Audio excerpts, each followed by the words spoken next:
Hi,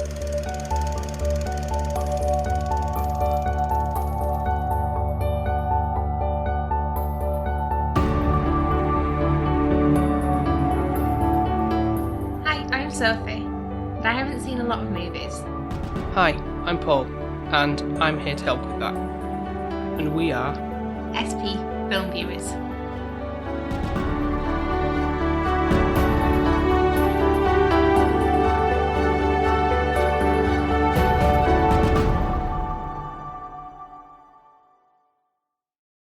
So this episode might be the one that you most dislike this month for the film that we're covering. I love how you laugh and smile and you're like, hee hee hee. Yeah. Well, Don't be so happy with yourself. But the silver lining to this is that we have other people to help break down what the film has to offer. Got a guest. And guests, yeah. Oh, we've got more than one. Yeah. Are they a mixture or are they both male? Male and female. Yes! So you get another female perspective on it. Yes. It's not going to be like The Room. Exactly. I feel like I've been a bit, Overshadowed. yeah, just feel like it's been a bit men orientated lately with our guests, so glad to have a female on board. And the film that we're going to be talking about is The Voices, Ryan Reynolds led film from 2014. So I think what happened was we started watching it on, I don't know what, some streaming I service remember or we something were at on- your house at Yeah. your mum and dad's. Yeah, and- that's how long ago it was. You lived there, and Yeah, funny that, isn't it? we were both sat on computer chairs because you had a telly in your room. We weren't even like a sofa. Yeah. Really uncomfortable. It was, yeah. He was really gentleman-like. He never gave me like your actual gaming chair. He gave me this little blue computer chair that you used to get at school. Mm-hmm. That was so uncomfortable, and you get a numb bottom. And we sat and put voices on, and I was like, oh, Ryan Reynolds, I really like Ryan Reynolds. Great, should be good. It's to do with pets and animals, like, it's going to be light-hearted. I guess you could say it is. I remember it going down quite a sinister route, and me being like, what the actual hell am I watching? I'm like... At that point, you were like, nope, I'm out. And I'm surprised I actually said that to you, because normally I don't kind of say I'm out. I'm try and give it... Yeah, and now if I know something's probably not going to be, except if it's for review purposes, then... But if I know if it's something that, like, this is going to be really bloody mess, and it's just really twisted or something, it's like, I won't even bother saying to Sophie, let's sit down and watch this this evening. I'll just watch it in my own time. Bless you. Thank you. I'm grateful for that. So, it's been a while since I've seen it, to be fair. Did you actually finish it? I did finish it. Did you? I don't remember much from it, but I'm sure I'll be like, oh yeah, it's coming back to me as we Something to do with a deer is popping up in my head. I think that's where, and I don't know if he runs over it with a car.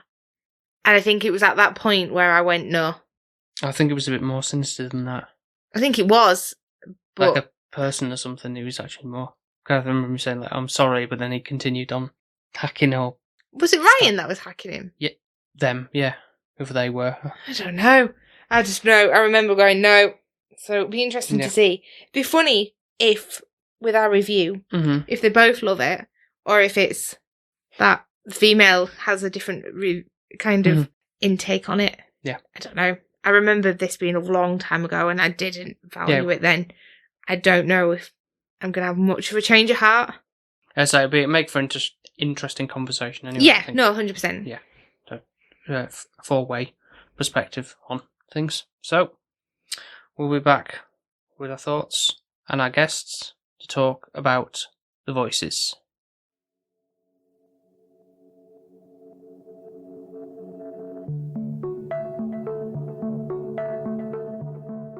Do you believe in God? Me too. And I totally think that he has it out for me. Cuts everyone else slack and then totally craps all over me, and I want to know why. Why would he put a little boy in a home with a father like that? Make my mother lose herself so completely that she'd rather die than be with me. But if he is all-knowing, then God must be okay with me killing people. Shrink, who wants to talk? Good, if I untape you, we're gonna get on the fast road to mental health, okay? Hey, you start doing the silent shrink thing and I can't predict what I'll do.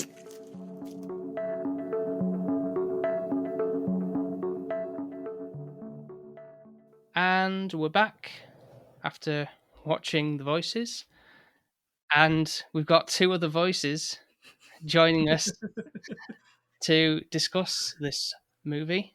So I'd like to welcome Nicho and Chris from the Good, the Bad, and the Weird podcast. Hello, guys. Hi, thank you for having us on. Apologize for any noise in the background. My AC just popped on. Oh, that's okay. The nicest day of the year. No problem. But yeah, I know it's very early for you guys, so really appreciate you jumping on the call. Oh yeah, thank you for having us. Not a problem. So before we get into things, do you want to give people a bit of a background of what your podcast is and what you guys do? Yeah, I'm Nicho. And I'm Chris. And we're the Good, the Bad, and the Weird podcast, like you said. We do deep dives into movies. Generally, our episodes are about as long as the movie, but we do scene by scene and try and add as much information as we can. Just do a wide range of things. It's generally something, whatever sounds good or interests us at the time. So Nicho usually does a lot more research into the actual history and making of the film, whereas I am very familiar and trying to do research on the pop culture and impact on the film itself, if any.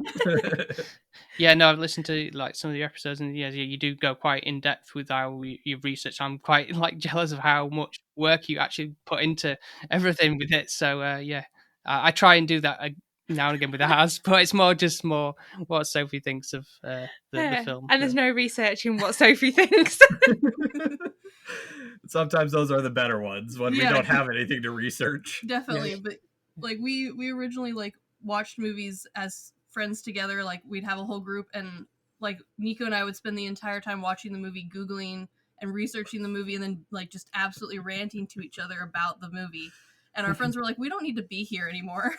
Oh. Amazing. Yeah. So let's get straight into it.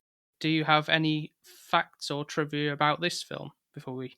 Actually, I do. So I did watch the special features on this one. Yeah.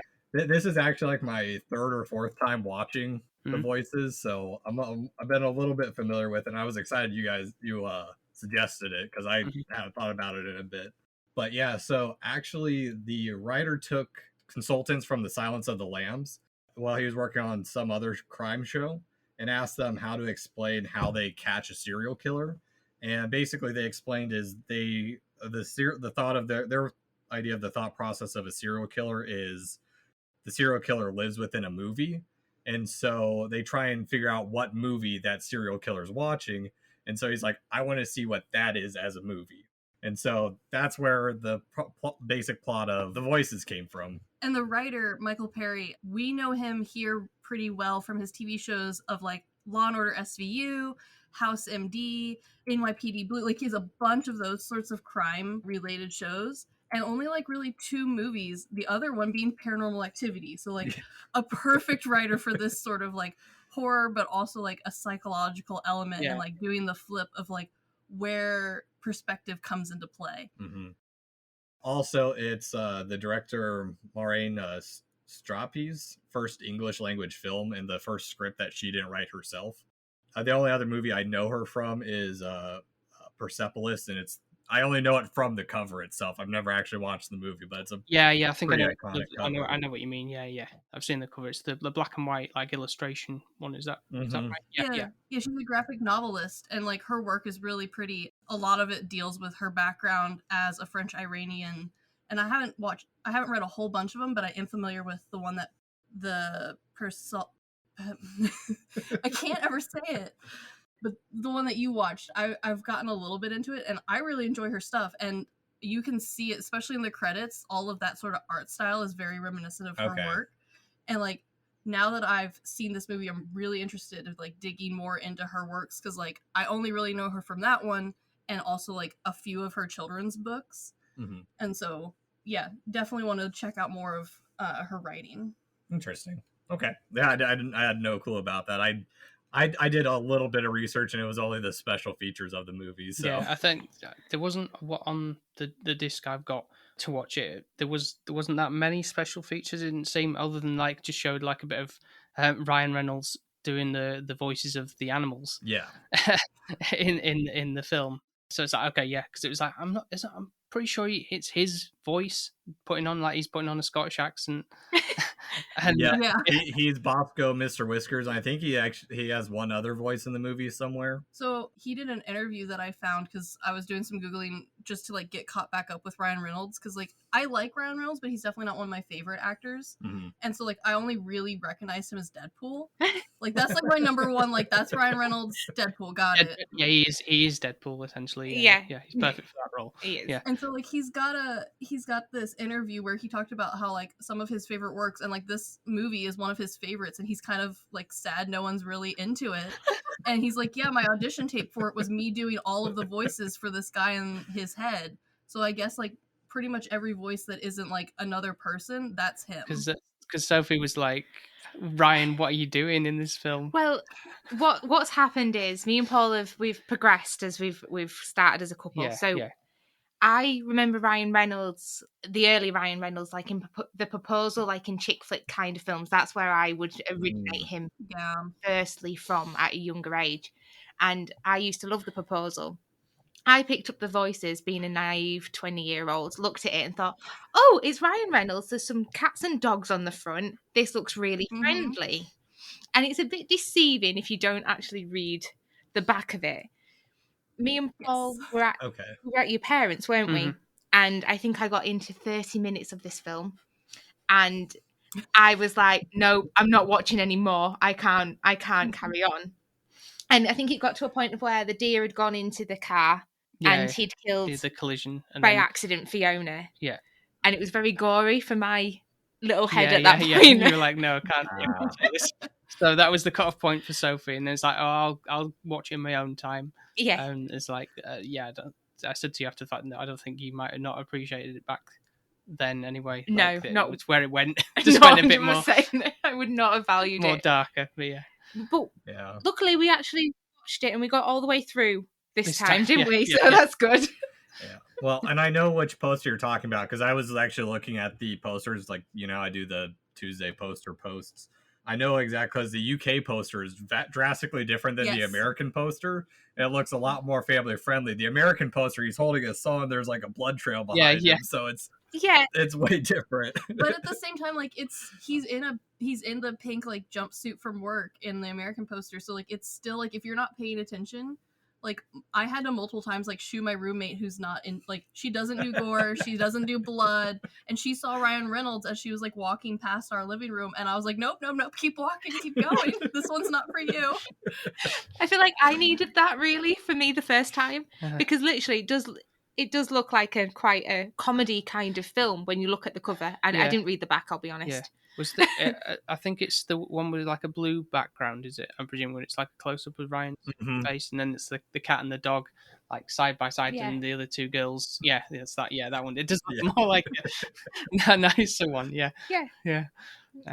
I need the American version for me to have known what I was getting into, like being more obvious and blatant with it. I don't know why ours is so friendly. Some of the UK posters. Well, that probably comes from like the censorship you guys have over there. Your guys' censorship lasted way later than ours did, and it's still kind of going. There's stuff that you can't show on covers and stuff. So there's a little bit more to. I don't know the whole ins and outs. I just know a little bit about like the video nasties of like the 70s and 80s. I get what you mean. Yeah, because I know you know, Nicho, like my physical media collection and stuff, like how I look at some of these sites and it's like, look at how like the American like Vinegar Syndrome or whatever kind of like have these weird fantastical covers of like how they can put such gory detail on a thing in the States, but if they should put that in a shop over here or something or online, like people would just be like, no, not interested. It's too graphic for the UK for whatever reason. Well, and even on the US side, we do have that too. When I first moved back to the States after high school, Bring Me the Horizon had just come out with their Suicide Seasons album. It's got the guts on the cover. Yeah. Hot topic. The sticker was up at the top corner at Target and Walmart. Like, sticker was over the guts. Well, and I feel like a lot of American horror, especially like 90s, 2000s, was very gore based anyway. So like when you went to a horror film here, you weren't expecting like jump scare or even just like psychological horror. You were expecting to see like someone's head be removed and like guts everywhere. The Saw posters, for example, with dismembered parts and stuff. Saw was definitely like the poster child for horror here for a very long time. Mm-hmm. Yeah. But yeah, I mean, that's how I got into the voices too, is like I was just scrolling through Netflix or Amazon one day and I'm like, what is this with Ryan Reynolds? So I popped it on and I had no clue what I was getting into from the get-go, which is a lot of what I watch anyways. But I'm kind of sad that it didn't have a bigger appearance around here, because like this is like right up me and my horror friends like genre. We love this sort of stuff where it's like it's kind of funny, it's got like the dark humor, it's gory, but it's not like too in depth. It's just that right level of like, oh, that's gross. Well, it's 2014, so I was in college, so I wasn't really paying attention to stuff that was coming out new at the time. So yeah, that's true. But also, I think here it had a really limited release, so we didn't get it hit in movie theaters. That explains it. Yeah, kind of like a sleeper, under the radar one, I guess. I can't really think how I think it was Netflix or something, wasn't it? On streaming service, we found it. Yeah, because I'm sure we were just flicking through, and I was like, "Oh, Ryan Reynolds," being naive and sucked into that little porthole, thinking everything he does is nice and fluffy. And this is completely the opposite, isn't it? Really, which doesn't mean it's a bad thing. No, but he has got his tendencies of Ryan Reynolds-isms. He is I guess. him, isn't he? I think that's the thing with Ryan Reynolds. Is there much acting involved? You get him from. He is himself. Well, and to an extent too, like Anna Kendrick for me too is the same way. When I see a movie with Anna Kendrick, it's Anna Kendrick. I don't think I've seen too much of her where like she's got diverse roles. Yeah. The only one that I will say that Chris and I are familiar with that is quite diverse from what we've seen, it's Gemma Atherton. Oh yeah. We know her from Tamina and the Prince of Persia, and she's also Gretel in Hansel and Gretel Witch Hunters. Mwah, my favorite movie. So quite a different range from what we're used to with the other group. So yeah. I say Gemma Arterton. Yeah, she's UK based, and normally she's like in the British film. She plays a good thing. I think she seems like a bit of an odd choice for the film. I think really, especially when she's obviously more when she's of the severed head talking to Harry, and she comes out with all these things like "God save the Queen" and all that. Kind of like, okay, right, who's shoehorning in that she's British basically. Yeah, cool, blimey. So that makes sense because it's all from Jerry's point of view. So that's his perception of what an English person is. Yeah, I guess. Like she doesn't exist anymore. It's all in his head. And I love that he's given his dog and cat like these just very like they're such different personalities, almost like devil and angel on shoulder sort of personalities. Yeah, and then by the end of the film, even the dog's like, "Nah, this is you're a terrible person." Change my opinion. I'd kind of forgotten like how the film went on, like how with obviously like more delve into like the psychological side of his trauma, I guess, from his past of why he is the way he is. I kind of glossed over that a little bit when going back into this, but so it's kind of interesting in that sense to rekindle that like understanding.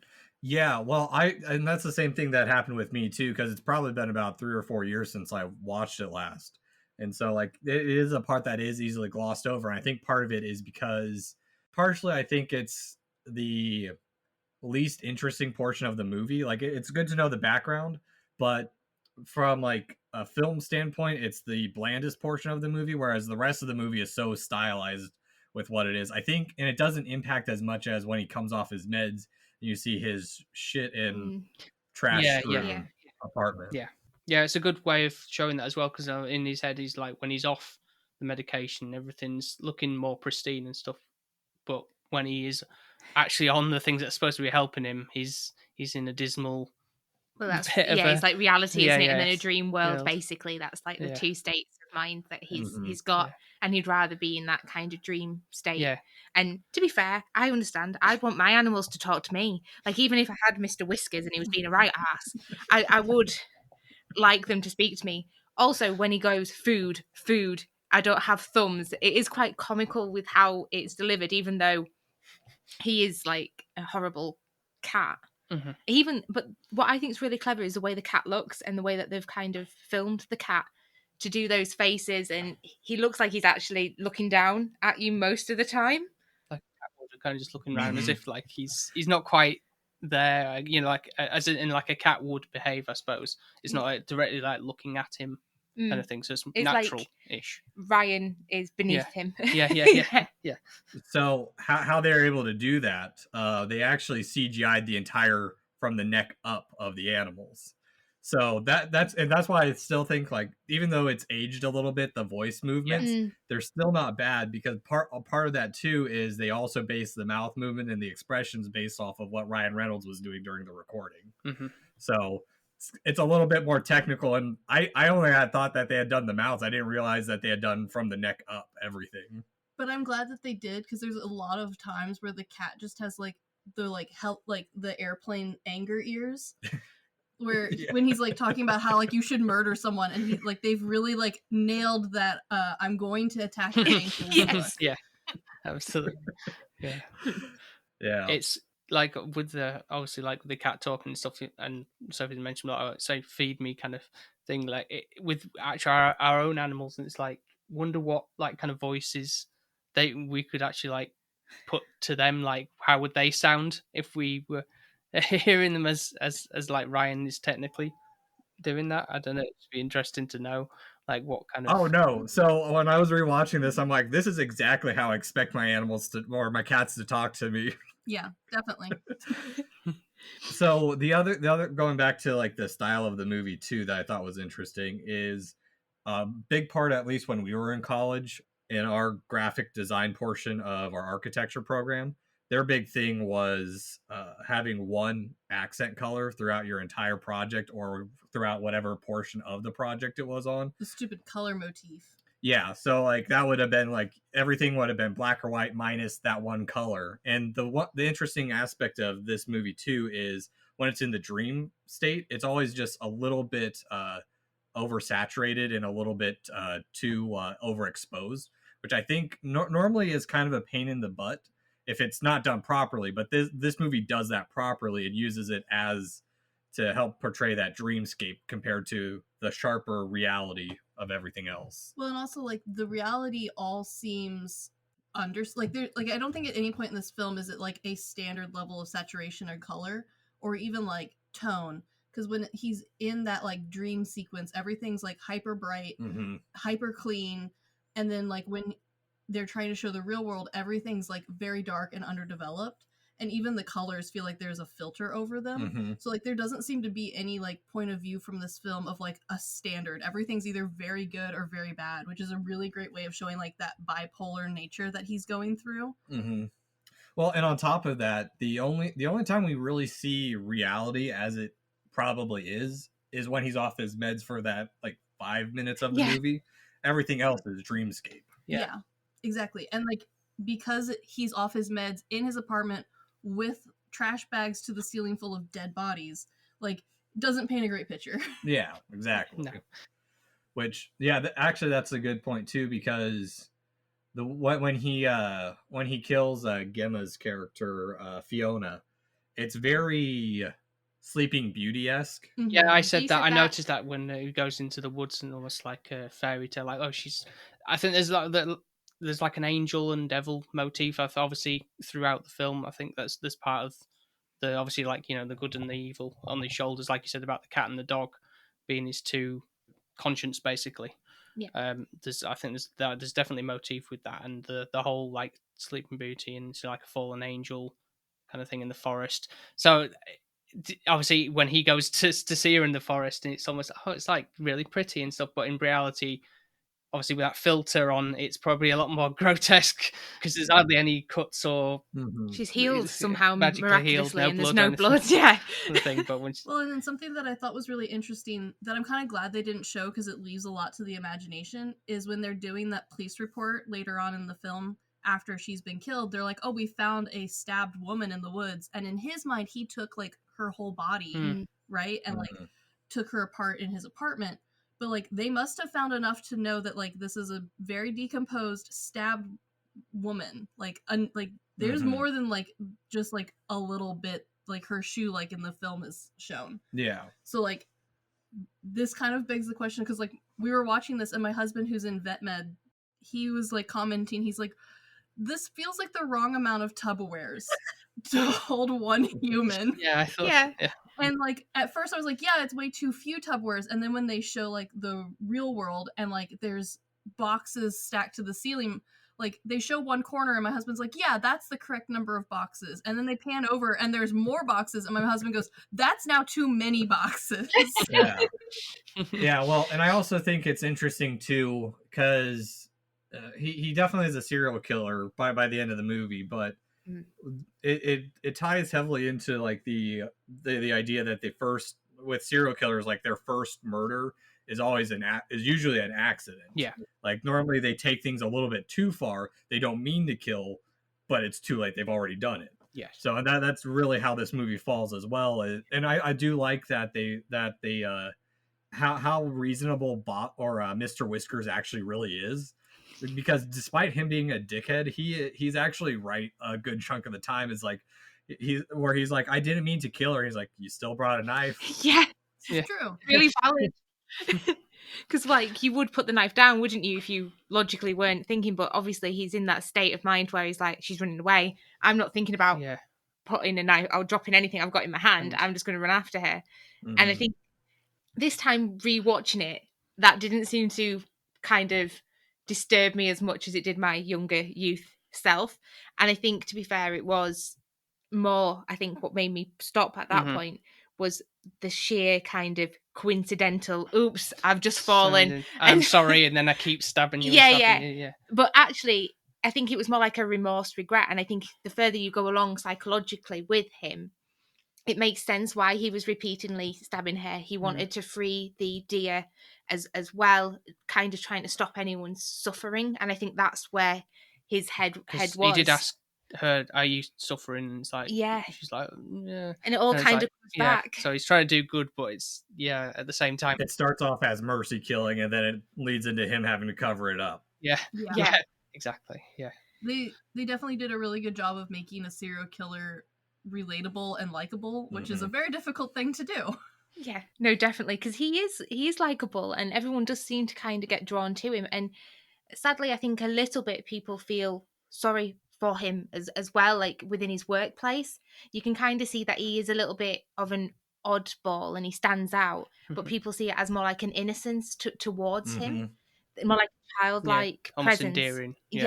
Well, sense. And because, like, if we look at it, like, his mental state, he is very much a child throughout most of the movie.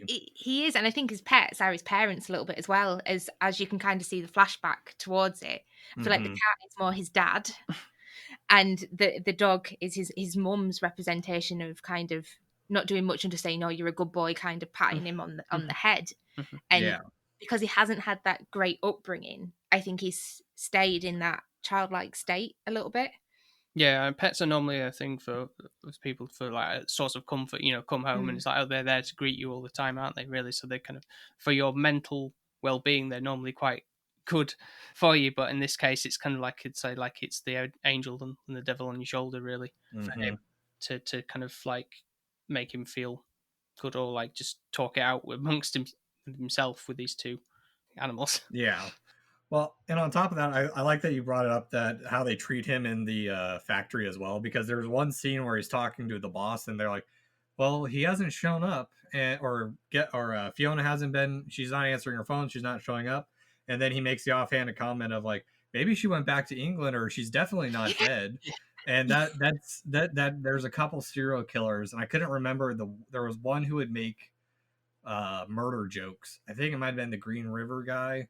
But I know specifically with like Ed Kemper, he hung out with the cops and he'd make jokes, and they're like, "Oh, that's just Ed's sense of humor," and it's like, you're not wrong. For some people, yeah, but others, the guy who's the one who's supposed to be on medication, he's the one making these jokes. So maybe look into him a little more. At least make sure he's doing okay. Yeah. Well, actually, that's a good point, because the psychiatrist in this movie, though, what did you guys think of her? I mean, she kind of almost seemed a bit unbalanced as well, I guess, in a sense. She kind of, and initially she was kind of on board, like just going through the motions with him, like just saying, "Oh, like here we go again. Just listen to tick off the things, just asking the questions. Nothing's really changing and stuff." And then she kind of then as I guess as a normal reaction would be to try and like, I've got to call the police about like you've just literally just admitted that you've killed 3 people and all that kind of stuff. But I don't know what Ryan was actually hearing though. I don't know if he was making up some of the stuff that she was saying. In my like, even though she is actually that, was she actually there, or was it in his head, or was it when somebody's talking, you interpret it differently? Well, so we're hearing his aspect of her speaking. She was there because obviously, like the policeman and the ambulance people took her in. What she's saying is Ryan actually interpreting it in his own way because it's because there's certain things she's like, "Oh, just take your meds," and he's like, "Oh yeah, okay, I'll take my meds," and then because we don't want you getting locked away, and I think that is more Ryan's subconscious within him because he knows his mum was off the medication and then she was going to go to like a psychiatric ward and she didn't want to go. So I don't know if that's more like within his actual fine filter of being on that stage and he level of going into that kind of place. I don't know. Yeah, possibly, yeah. It's an idea. For me, I liked her at first. Like I don't, when I first watched it, I don't think I really latched onto her as initially, but rewatching it, just I'm glad Sophie brought up that his viewpoint, like everything she's saying could be from him, because I didn't think of it that way. I was just thinking, oh, she's an inept doctor, but maybe she's not. Maybe. Okay, so I actually know a bit about this. Okay. So the reason she feels wrong is because she is not a therapist, and she is not a psychiatrist that he chose. This is a state-appointed person. So, like, in theory, he has already been to a detention center, probably in his youth, for, like, killing his mom. Yeah. And the state has been like, okay, while you were in the detention center, you had someone, we diagnosed you. Now you need to check in with this person instead of, like, seeing it like him choosing to go to her for his own health and, like, well-being. This is someone he is forced to go check in with, kind of like if you were on parole. Like, this is like his mental health parole officer. And part of the reason why she feels weird is because she seems like she's doing a good job, but at no point does she, like, really seem to be taking an extra step with him. Like, she always sits behind her desk, which is, like, in therapy, that's kind of like a frowned upon thing. Like, that's really putting a big barrier between you and your patient. She's like doing the checklist in front of him, like he can see it. Again, you don't really want your patient to, like, be reading what the correct answer should be to, like, not be on your meds and not go back to jail. So, like, while she's not terrible, she also isn't, like, helping the situation ever. She's just, like, giving him the tools to realize, like, how to not get caught. Okay, that's why then. She comes across kind of like psychiatrist or therapist from Walking Phoenix's Joker. Yes, exactly. Yeah. It's the exact same sort of situation where, like, this isn't someone that, like, they're picking to, like, help themselves and, like, get back into society. This is someone that he's been, like, scheduled with and is not allowed to not go see. It's a checklist that he has to follow through. Exactly. And, like, he knows that because they have literally told him, like, hey, when we release you, you need to talk to this person, like, however often, like, probably, like, once a week, or it seems like in the movie, and, like, you need to be on your meds, and if she says you're doing great, then we will let you continue to live in that shitty apartment above the bowling alley. And if she says that you're not doing great, you get to come back here. So, like, he knows that. It's, like, from the beginning of the movie. Okay. And part of the reason why it's not, like, overly stated to the audience is because I think they're trying really hard to, like, give you a favorable impression of him. So, like, doing, like, very much like an Ed Kemper sort of situation where, like, yeah, looking back on it now, like, it's hard to see, like, how people didn't notice him. But if it's Ryan Reynolds and he's so funny and, like, just a little odd and a little quirky, then, like, yeah, I get it. Like, I can see how, like, nobody noticed and only, like, one coworker's like, yeah, that guy's freaking weird. Okay. Going back to how, like, obviously, like, the colorization of what the film has to offer. I noticed obviously for the factory, the fact that there's, well, the brown boxes and there's, like, the pink label and the pink jumpsuits and stuff. There seems to be a motif as well that runs throughout the film, because there's, like, that one scene where he's driving And there's like 2 butterflies. There's one brown and one pink as well. So I don't know what that sort of represents in terms of like a colour scheme for pink being like happy and brown being just mundane. I don't know. It's very similar shade of pink to what we call here prison pink, and like psycho researchers have found that like this specific shade of pink is supposed to help like lower anger and like calm you out. Okay. So like it's called prison pink because for a while they were like trying to paint the inside of prisons this color to like help people not stab each other in prison. Yeah. It didn't work super great, but like it worked enough to like coin the phrase and the term, and so now like this Pepto-y pink is kind of like associated with like, oh, this is supposed to be like a forced happy color. Is that why Pepto-Bismol is pink then? It is not. Pepto-Bismol is pink. It's a natural color, you wouldn't drink it. No, exactly. Well, it's a calming effect on your stomach. It calms everything. Pepto's list of things it fixes is too long, and I'm suspicious. Like men's shampoo. Yeah, I don't need a 6-in-1. That's too many things. But I think because Chris, my focus normally isn't on color just because I don't see it properly most of the time. Yeah, I noticed. But for me, I think you're on to something when it's reflecting of the realities where he's kind of in both of them at the same time, where he's able to see like, here's the mundane, but here's what I want the reality to be. Yeah. I also noticed that the butterflies, like, there's only ever really 2 of them, and they always like seem to flutter around his head when he's thinking about this like fake love that he has. Mm-hmm. So I think like it's kind of supposed to symbolize like him and her like dating in his head. Yeah, getting the butterflies. Yeah. Okay. I guess so. Yeah. So, a little bit stupider, but it's very dumb. But like he definitely sees the world in like this very like basic level like comedy romance sort of way, as opposed to the reality of like she might not be into him. Yeah. Which I was thinking about that a little bit the other day too, of like the reality of what he wants and what's actually in front of him. And I wonder if he had ignored Fiona and what is Anna Kendrick's character's? I'm bad with character names. Lisa. Not Twilight. Lisa. Mine was Lisa, yeah. The trolls. Yeah, probably from the trolls, yeah. Yeah, that's where I went. I wonder what would have happened if Lisa had been his love interest from the first or early on. I mean, you can speculate. I wonder if she would have like helped him or gotten him back on track. But rule number 1 in dating from a woman: you can't fix him. He's always going to be a serial killer. True. Or help him from the get-go. He might not have been a serial. Well, no, he already murdered his mom. Bosco said you brought the knife. Yeah, or Mr. Whiskers said. Mr. Whiskers has proven, and on top of that, I am very suspicious of the number of egg cartons and pizza boxes in that apartment. Mm-hmm. Like, I know in his mind he's only killed his mom and these 3 women. This does not seem correct. The math is not mathing. Yeah.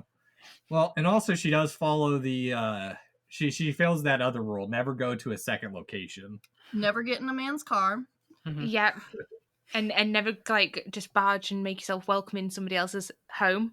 You don't know what you're going into. I think that's a downfall, really. Yeah, thinking it'd be a surprise to go and. He was going to kill her, wasn't he? Because obviously Fiona wanted a friend, basically, in the fridge, so he thought. Yeah, and he thought Lisa would be the next option, and obviously the date went exceptionally well, and better than he thought. He said, yeah. And he then kind of, I think it's more one of those when, you know, a little bit more like a child romance where you fall in love with anyone who's nice to you.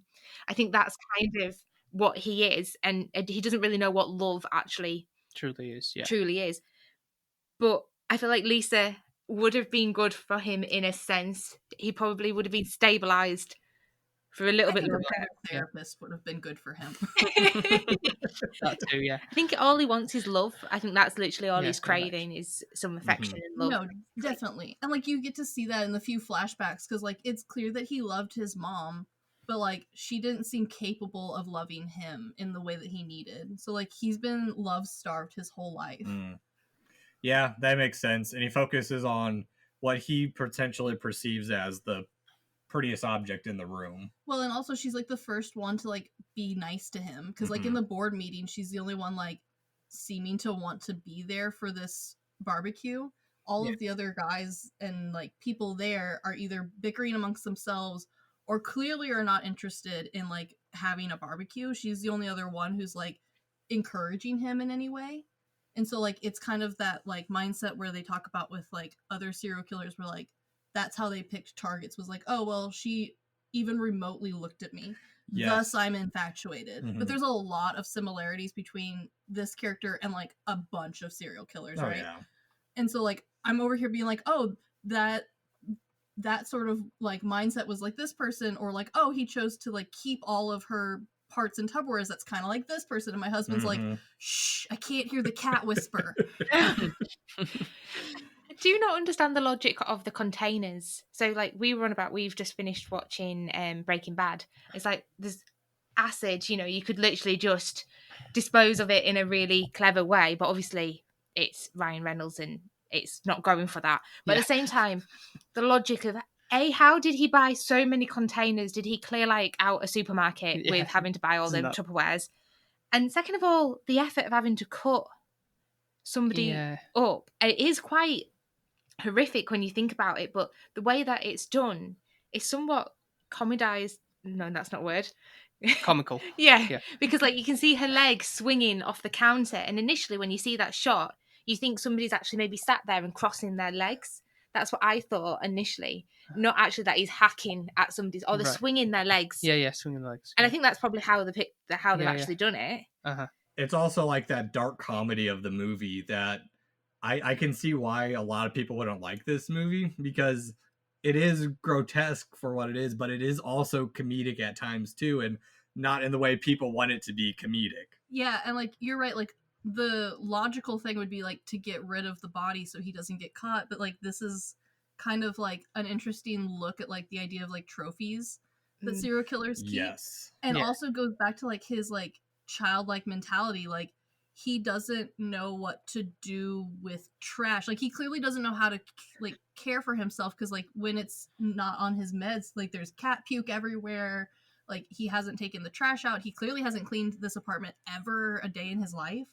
Only eats pizza. Yeah, and so like I think when it's in his fantasy and he's like putting her in these nice little Tupperwares, it looks like a lot of Tupperwares, and then like the few glimpses you see where it's reality, it's like, yeah, he used up all the Tupperwares he had on her, but also like he's shoved her into egg cartons that he's found in the trash and pizza boxes that he never threw out. Just anything, yeah.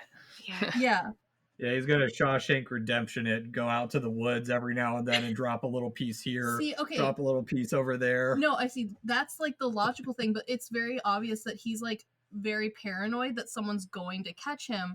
And so like in his mind, it's safer to keep it all close because then he knows where it all is. Like in his head, until the news article, he thinks he's picked up all of her. Yeah, and I know it does show like the intestines as well as well in that shot as well. It kind of goes, oh, there's your shoe, but also guts as well. What I don't like where he lives anyway in this seemingly abandoned bowling pleasure. Yeah, I keep forgetting it's a bowling alley until the end of the movie. It's like a studio, or it's like. It would have been the guy who owns the bowling alley would have originally lived there. Yeah, like it's a small town thing where like there's not apartment buildings. Like if there's like a single apartment building for the whole town if you're lucky. It's like you see in old downtowns, like how cities were developed is you lived above where you worked for the most part. Yeah, and like it kind of his home, this little town kind of reminds me of like kind of my neck of the woods, middle of nowhere, Midwestern sort of place where like there's not really places to rent. Like people own the house, or like maybe you live in, if there is a apartment building complex, maybe you live there, but a lot of times the apartment building complex is just like the old people's home, but we don't call it that. It's just like all the old people live in the apartment building. So like some guy who's recently-ish kind of moved here, he's not got a lot of cash, he probably can't buy a house. Like I bet you anything someone in town was like, I got a place you can live here. And like it probably was a dump before he moved in, and like he just doesn't know how to care for himself or a place. And now he's just like the guy with the apartment above the abandoned bowling alley. So I guess there isn't a place called Milton in the States, is there? It must be a fictional. There probably is, but I don't know if it's based off of a real town. Yeah, it seems like a small industrial town, bit like Milton, town in Massachusetts. That feels right. Because I mean, it's a big enough town to have karaoke bar. So there's at least 2 bars, and there's more than a few restaurants. So like this is Chinese and everything. Yeah. So like in my neck of the woods, this would be like a decent sized town, but like it would have been like a factory town. Like there's nothing to do. Yeah, I just thought I'd ask the question because obviously there's like a little jingle at the start of the film as if like maybe this is just like a fictional place where it must be maybe based off somewhere perhaps. But... I mean, the idea is definitely very real, and like the idea of like people coming to a town to work somewhere and then like the factory slowly dying but they're stuck there, that's very real. Yeah, it's definitely small town USA because and I think the part that shows it the most is the sheriff, where the sheriff's like, hey, how you doing, buddy? That's you got a broken window there. He's like, yeah, I hit a deer. And he's like, well, as long as you're doing good. The sheriff is even like, did you leave it? And he's worried that he's getting in trouble. And the sheriff's like, that's good meat. Like, yeah. Priorities, yeah. Well, the other thing too, so we don't actually see what happens with the deer afterwards either. No, we don't. I mean, he's probably right. He probably did leave it on the side of the road. Yeah. But on top of that, like normally when you butcher something, you drain the blood because the blood's part of what causes the rot and like the internal organs go the quickest. Sure. And also like you don't really need to be carrying extra weight, and it's a lot easier to clean up blood in the woods than it is in your house. Yeah. So I do wonder if he's eating the meat. Yeah. I mean, small town, yeah, I mean probably, but like I don't know if he necessarily labeled which one's her and which one's deer. Yeah, that's true. Because you mean in the Tupperware containers? Could be deer. But at the same time, like he's such a child, we see him like not really cooking for himself. Like he only really seems to cook cereal, and he thinks that's fancy, which very much is like a 6-year-old kid to me. Like childlike thing to do. Yeah, just simple. Yeah, so like I bet you anything, like he probably isn't necessarily cannibalizing her. I think he's just holding on to her because he doesn't know what to do with her. Like he's not like a serial killer that like has this elaborate plot, like how like we like to fantasize serial killers like being like these super villains. This guy's just like, he's not thinking that far ahead. He's not as organized as like say the Green River Killer or I don't know. Bundy wasn't that organized either. No, he's definitely more Gacy style, where it's like opportunistic. Oh yeah. That's accurate. Part of my rewatch, I was a little bit too focused on the refrigerator because the contents are constantly changing inside, minus one bottle of hot sauce that is constantly in the same spot. That's accurate. Also, I love that he's got the old style fridges. So like it has a door on the front of the front door so that you could open that and get your milk and juice out. Yeah. But he chooses to open the whole door to see the heads every single time, even though he only ever grabs orange juice or milk. Oh, so there's other victim as well, Allison, who's I've forgotten what her kind of role in that was. In my head, I thought she was the one who got killed first, but it was because she kind of like seemed as if she was kind of listening into the conversations in the office, everything. But she's just kind of like just on by the wayside. She kind of just gets killed off, and then that's that. I think she puts 2 and 2 together, doesn't she? Yeah. And the guys in the office kind of say, "Oh, have you not seen his background of what he's kind of done?" And then I don't know why she goes on her own though. That would be first class rule. Don't go and investigate. Take back up. Yeah. Why did the 2 guys go with her? Because I think at that point Lisa definitely told her that, hey, I'm going on a date. Well, and they definitely gossip to each other the whole time. They sit back to back, like half their day is probably talking about like who they like, what dates they're gonna go on, who has a crush on who. I can see that. Fun little bit I do have written down. That's played by Ella Smith. The only other movie I know her from is another murder true crime movie. She's a background character in Burke and Hare. Oh, right. Okay. I've seen the film. Yeah, she's like the barmaid. Oh, okay. Right. Okay. But yeah, I think maybe again it's from Jerry's point of view, so it's maybe she did come with someone else, or no, she probably did come alone, but I think she came alone because like in her head she doesn't think she's like confronting a dangerous serial killer because she's met him, and again, like he seems childlike, he doesn't seem intimidating. she seems like the sort of gal who feels like she can handle herself. Yeah. Like, it's very easy to forget that, like, you aren't necessarily going to withstand being stabbed. Yeah. Like, she's very heat of the moment, like, oh my gosh, I think I've solved the problem. I'm gonna go see if they're there. I'm gonna confront him. As opposed to, like, oh, I have discovered a serial killer. Yeah, that makes quite a bit more sense. Also, like, this is supposed to be set a little ways back. So, like, while the rules of engagement have definitely become well known now, I think the time that this is set, like, it's definitely known, like, about these sorts of, like, mindsets and, like, what not to do, and, like, maybe just go ahead and call someone. Yeah, now that you bring that up, now that I'm thinking about it, this feels very 90s. You don't even have flip phones. You don't. The fact that they haven't Googled all of their coworkers so far, like, the fact that it took this long for someone with dirt this insane to go through the office, this isn't, like, today's standards. And in a small town, too, so everyone's aware of him. Are you kidding? We live in a big town with a giant office, and the second anyone discovers anything remotely interesting about a coworker, the entire office of almost, like, 300 plus people knows immediately. Yeah. But I think it must be, like, early, well, it must be 2000, because Fiona says, like, oh, have you got an iPod? Or can I link my iPod up to the speaker? So it's obviously in that and she has a early phone. generation. Oh, yeah. Yeah, so, like, it's still definitely iPod era. Yeah, not everyone has a cell phone. No, but, like, but we've definitely got Google well enough that, like, we could Google. It's just not, like, our first instinct. Okay. Yeah. Any other points to bring up? I did kind of want to bring up the ending of this movie, because the ending is so abrupt in a good way. Because, like, I like how moderately vague it is. Like, I like when he is, because this is the other thing too. He clearly has escape routes. The more we talk about it, he knew what he was doing. This man is suspicious. But, like, when I first watched it, the way it ends with the whole musical bit is just... I love it. And I love that the choreography is something that clearly, like, he's made up in his head, because there's, like, one actual dance bit. And it's clearly them being like, Ryan Reynolds, you dance too well, tone it down. Well, yeah, and I think it's just... There's a part in it, too, where right before that all breaks out, I think it's just him absolutely just losing all concept of reality, because right before that, Bosco and Mr. Whiskers are like, well, it's goodbye, buddy. Yeah. And, like, he doesn't need them anymore. He doesn't need the comfort of the dog and the cat. It's now just... Well, and I like that they kind of gave him a reason to have this break, because if you're a pet owner and you come home to your apartment and you can't find your pets, like, your first instinct is they've run into the street, they've been hit by a milk truck, and, like, they are dead and my life is over.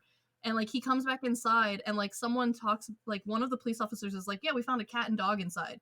So, like, he just didn't find them in his own apartment. And, like, that caused him to snap and was like, this is it. The world is done. I don't care anymore. Like, my cat is missing, finally finds the cat, but my dog, my good side, in his cat, and, like, the cat's the one who tells him that he got hit by a truck. Like, of course he did. It's a cat. Cats are evil, yeah. Yeah, I just think I think the movie is actually rather cleverly written, and I think that is the shame of it not being, like, so well done, because there are other movies that have that viewpoint of the serial killer, like the remake of Maniac with Elijah Wood, or earlier, like, Peeping Tom.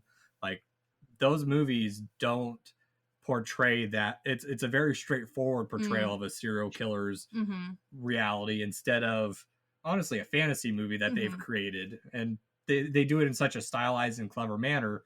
It's a shame. And I like that they went ahead and, like, really stylized it, because, like, the topic of schizophrenia and mental illness is kind of a delicate one to, like, be touching on, especially, like, tying it directly to a serial killer and, like, trying to say, like, he's a serial killer because of this, which statistically is wrong. But because they've, like, stylized the hell out of it, and, like, yeah, it's a main feature of it, but it's never, like, a, like, direct cause. Like, you could easily say, like, no, even if he wasn't, like, schizophrenic, he probably would still have been a murderer, because, like, the empathy was what was making him a killer, not his delusions.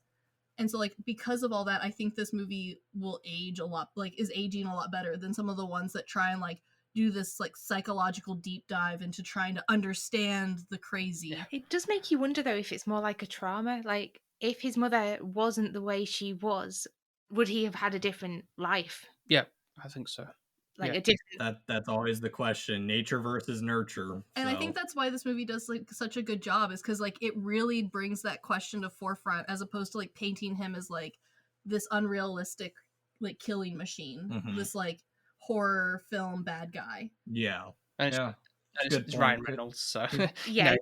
No, but that's it. Like they talk about like how all of like in the 70s they're like, oh well, he was handsome, so people would help him and like get in his car because he was handsome.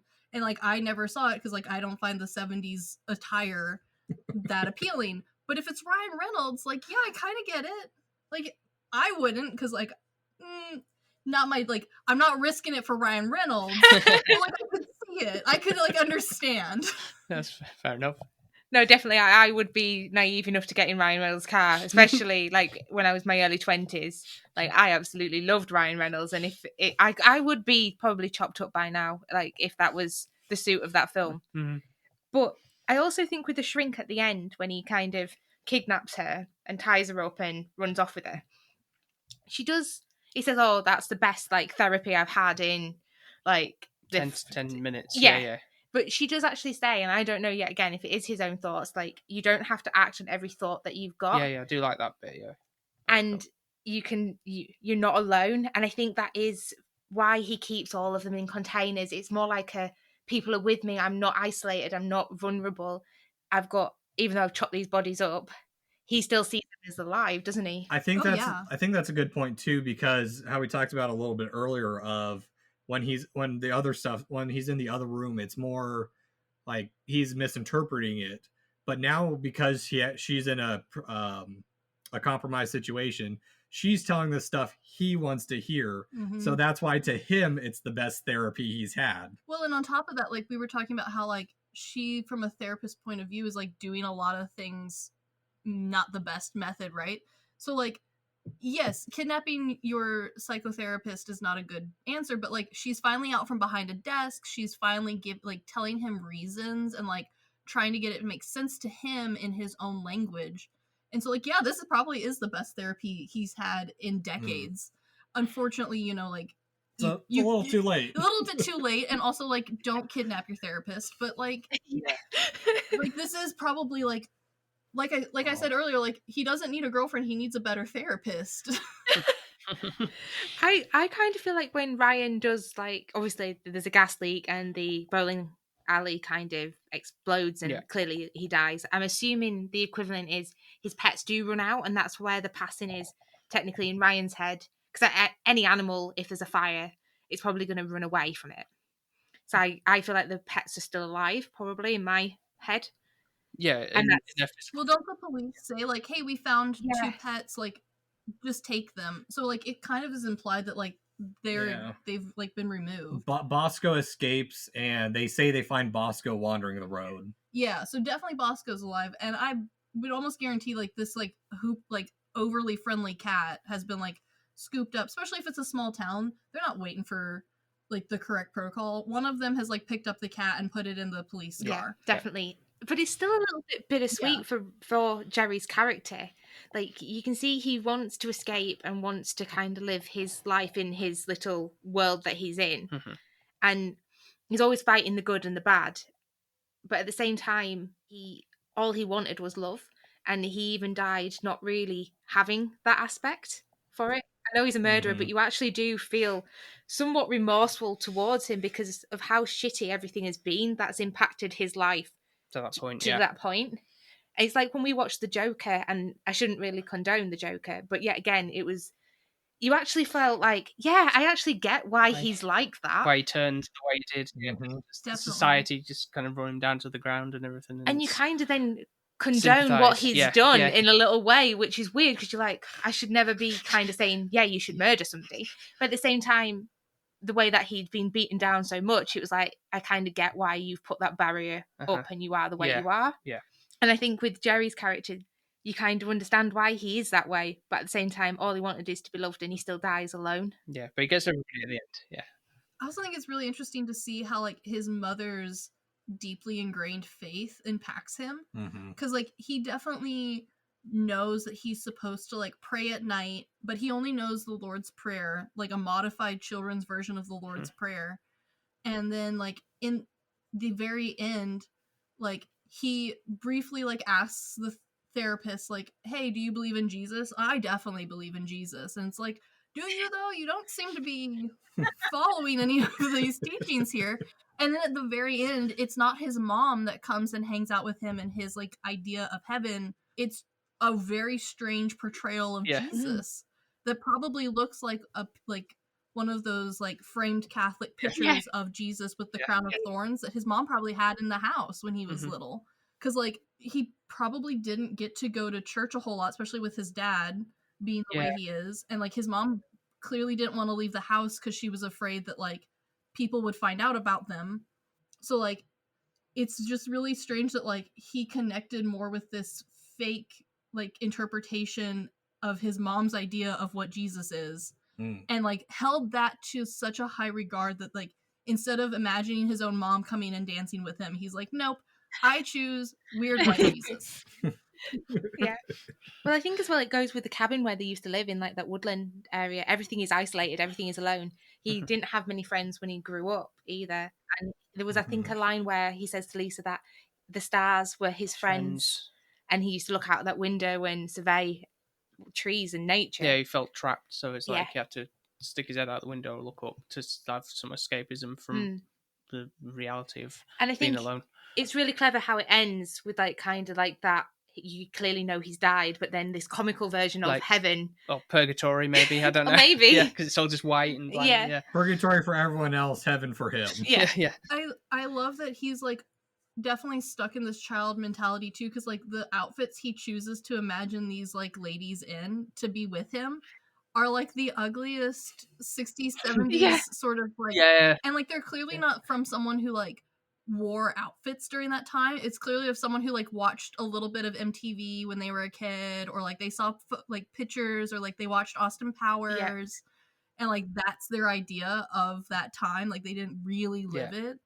And so he's just like, yeah, no, I think that looks good. Let me just put all these ladies in the ugliest outfits humanly possible. And the song is childlike. And I was singing that is catchy. It's kind of like an earworm where it just gets stuck in your head. They sing a happy song. Yeah. And it's maybe like a coping mechanism actually before he dies. He's trying to calm himself down. Passing on there maybe. Yeah. Because I watched this with my husband, who used to be a music teacher and comes from a long family of like music nerds and music teachers. We were sitting there listening to it, and he's like, "This song is bad. Like from a writing standpoint, it's bad."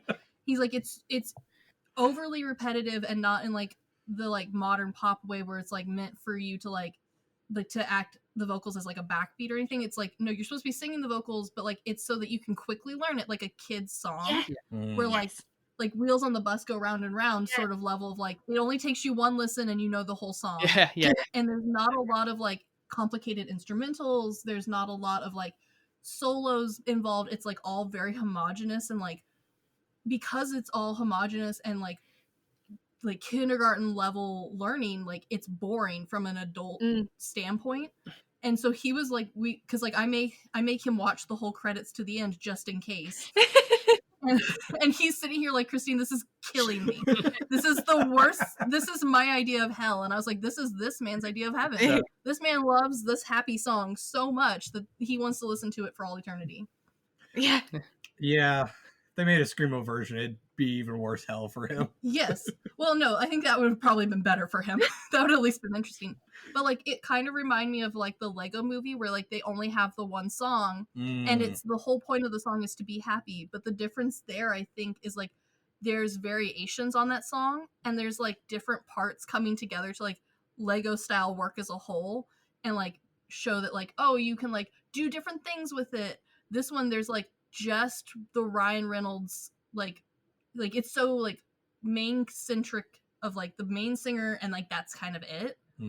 And it kind of like reflects his like world of like the whole world revolves around him, but not in this like cruel selfish way. It's just like he can't conceptualize other people's point of view. And he's just solely focused on those important characters. Obviously, like I know his dad's there for some reason in this heaven of his, but maybe it's just to try and reconciliate with the fact of like, you know, what happened in the past. But everyone else is there, like, and they're all just singing and dancing, doing the conga line like he wanted at the beginning of the film.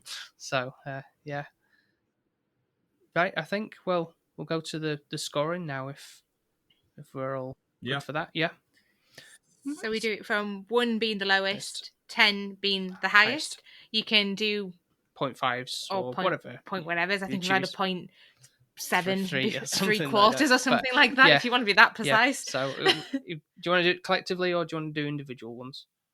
I think individual, just because Chris and I don't really use a rating system like that. Yeah.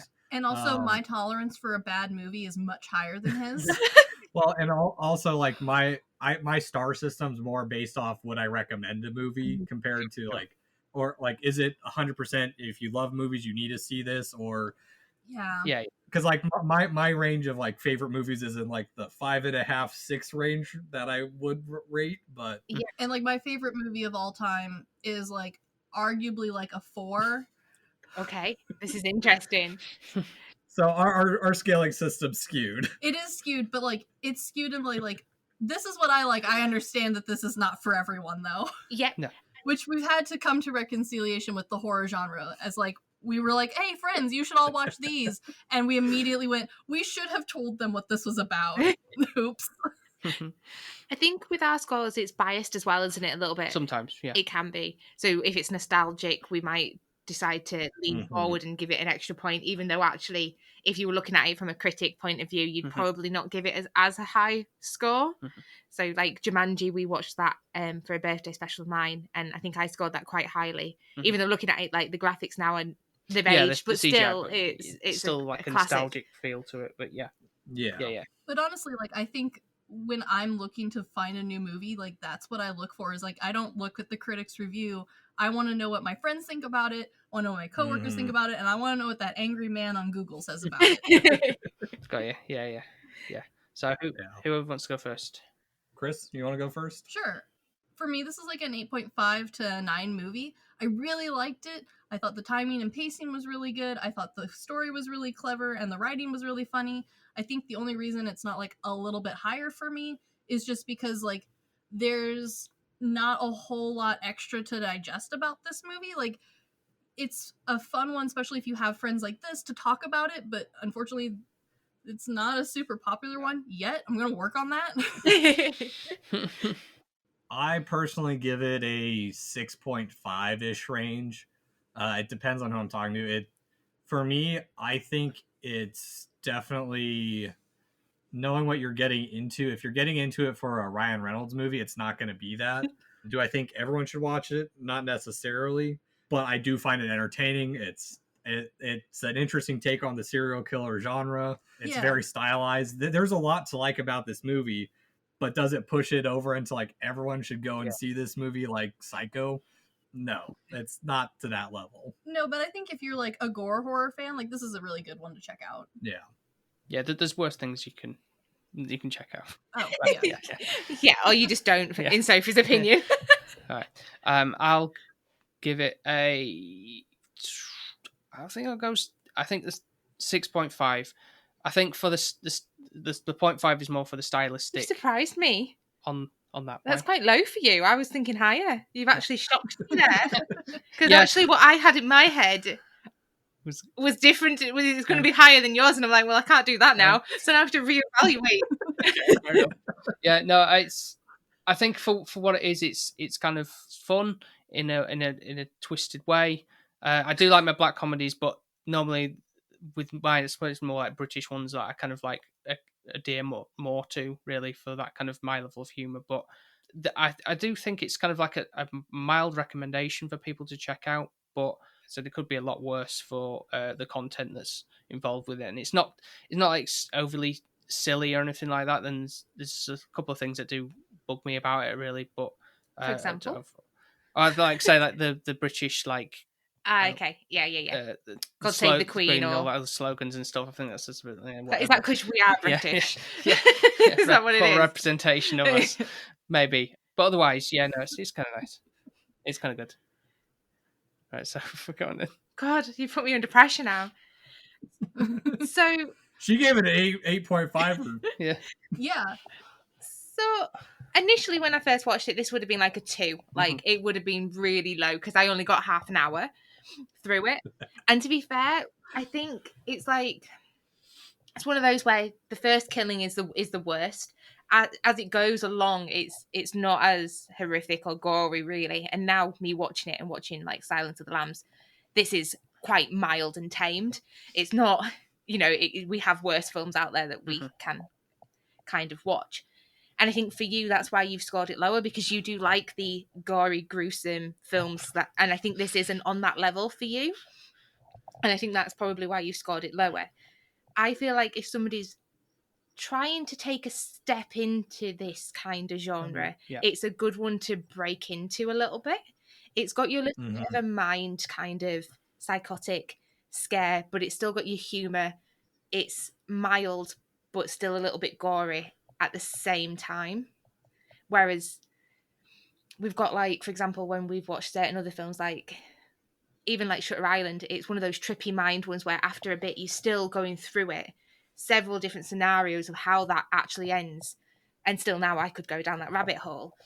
Whereas this is kind of, you can think about it, but it's not too much to overthink it's about. not cut and dry. There's some couple of little Easter egg hunts where you can kind of figure things out and kind of go, oh yeah, actually this is a dream state or not. But it is pretty much kind of straightforward.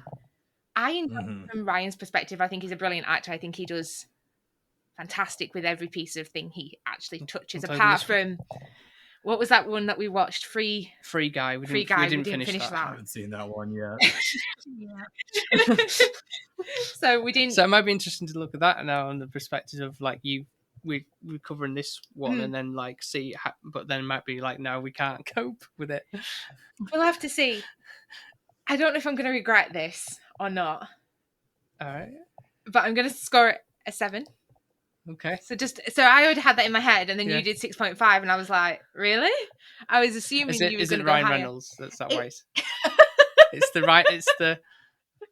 I think Ryan Reynolds a little bit, but it's more the actual acting. And for me, I don't want it as gruesome as you.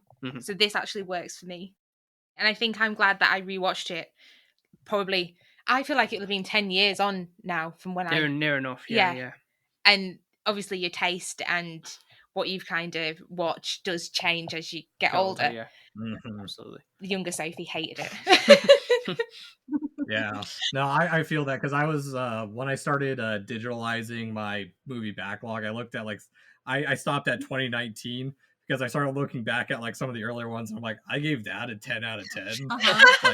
Yeah. I also think our taste in like appreciation for what an actor can do changes too, because like you said, like Ryan Reynolds used to be very much like the love interest movies only, and like he was really good in those, but I think now that we've seen him act in like these more serious or more actiony roles that are like very like over the top with his style of humor like filtered through, I think this sort of movie comes across much more easily than it would have when I only watched him as like the goofy love interest.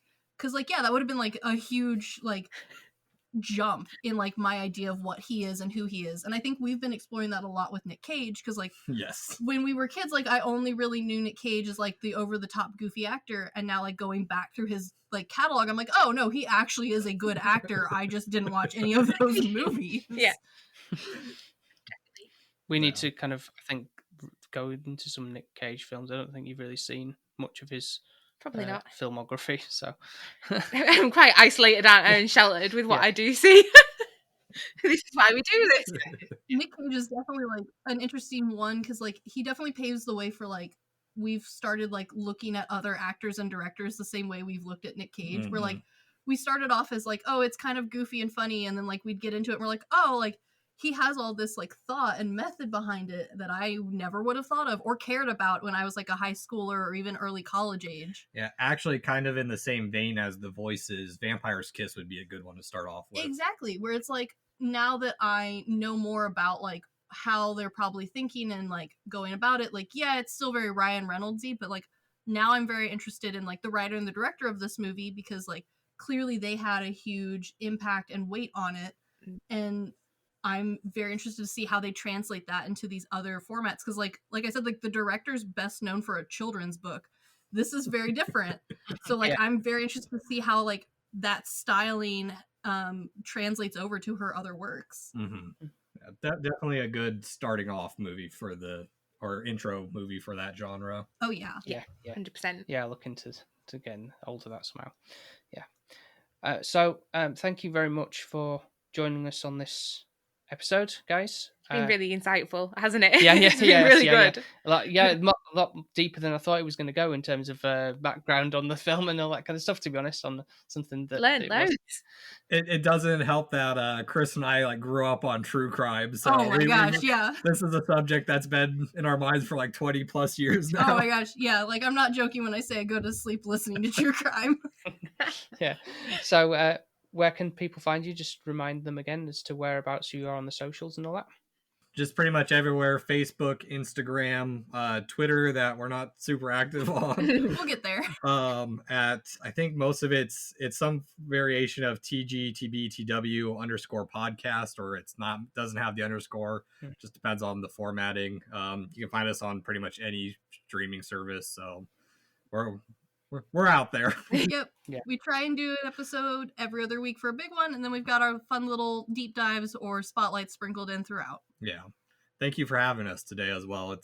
I've been excited for this, and I enjoy listening to your guys' stuff. I'm actually going to listen to the Battle Royale episode while I'm running errands today. Oh, yeah, this has been a lot of fun. Yeah, okay. So thank you very much for joining us, and we'll catch up soon. Sounds good. Okay. Thank you, guys. Thank you. Bye. Peace.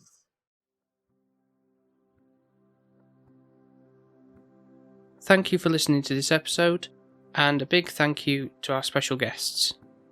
If you want to check out some of our other episodes, you can do so by going to Apple Podcasts, Spotify, Podbean, and wherever else you get your podcasts from.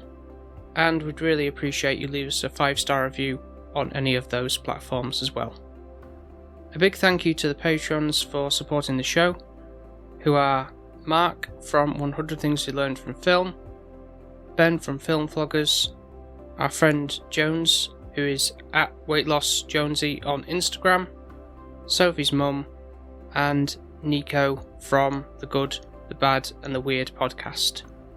And if you would like a shout out on each of our episodes and the opportunity to vote on what we watch once a month, all you have to do is go to patreon.com/SP Film Viewers to sign up for as little as £1 or $1.50 a month, and gets you those little perks and helps grow our little community. And lastly, if you'd like to follow us on social media, you can find us on Instagram, Twitter and TikTok under the handle SP_filmviewers. Once again, thank you very much for listening, and we will speak to you next time.